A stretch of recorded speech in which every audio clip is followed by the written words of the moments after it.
Hello and welcome to How to Draw Stuff. Today we show you how to draw the Stüssy logo in the classic Stüssy font. This is a very quick tutorial where we show you how to move the hand to get the lines correct. Keep watching to see how it's done.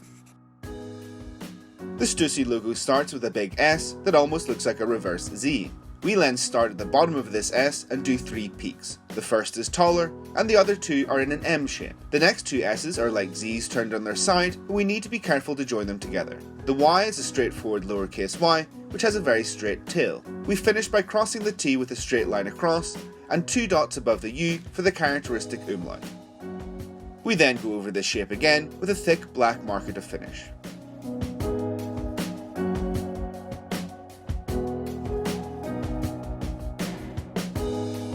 Here is our finished Stüssy logo drawing.